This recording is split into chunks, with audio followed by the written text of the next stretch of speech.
գոռում էին, ինչ Հայաստան առանց Մասիս, աղ եք ցանել առանց այն էլ վերքոց սրտից, անգամ մի կաթիլ արյուն չի թափվի, այնքան է սիրտս արյունով լացել,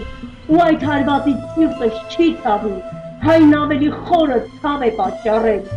ես միշտ հայերին քաջեր եմ կարծել, բայց ավաղ սխալվել եմ ու հիաց թափվել, էդ ուր են կորել հայազգի քաջերը, հայրենասեր պայքարի ձև իմացողները, որտեղ են, որտեղ, ազգին նվիրված է հերոսները, ինքս ինձ միշտ սաստեցի,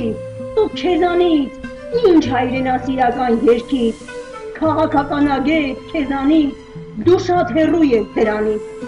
բայց հիմա զզվում եմ, երբ որ տեսնում եմ, թե ինչ են անում այդ քաջերը, թե ինչ են անում պայքարի ձեր իմացողները, ու ճչացի, ինչ Հայաստան առանց Մասիս, դանակ եք խրել առանց այն էլ վերքոց սրտից, լսում եք ինձ, հայ պրեզիդենտ կոչվածներ, այս ինչ եք անում հայ ազգի գլխակերներ, նվիրվածության ինչ մարմնացում, սա էլ չես տեսնի ուրիշ մի պետությունում, մեկը արյունն ու գենն է վաճառել Թուրքստանը, մյուսն էլ պապերի հորմոր գերեզմանը, իսկ երրորդը ողջ հայ ազգին կոն է դրել ռուլետկային, ինչ էժան է դեր արյան կինը, իսկ աճունինը ավելի չնչի,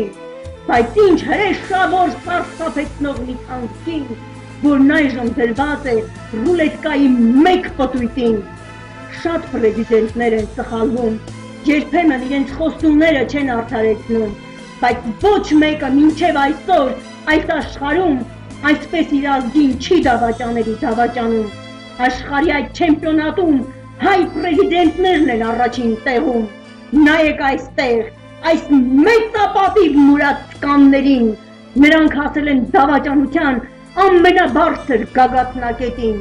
այդ սանդղակի երբեք չլսված վերջին կետին, պատմության մեջ դա չէր գրվել, հիմի գրվեց, այս սրանք են իրենց կնիքն այնտեղ դրել, ուր է այդ արքան հայրենասեր, հայասեր, ուր է այդ արքան ճիշտ պայքարող ազատաբեր, որն իր ազգին չի դավաճանի, այլ տեր կլինի, սիրտն ու հոգին ազգի համար չի խնայի, և կգոչի, ինչ Հայաստան առանց Մասիս, ես թույլ չեմ տա, որ նետ խփեք, առանց այն էլ էր բաց սրտից։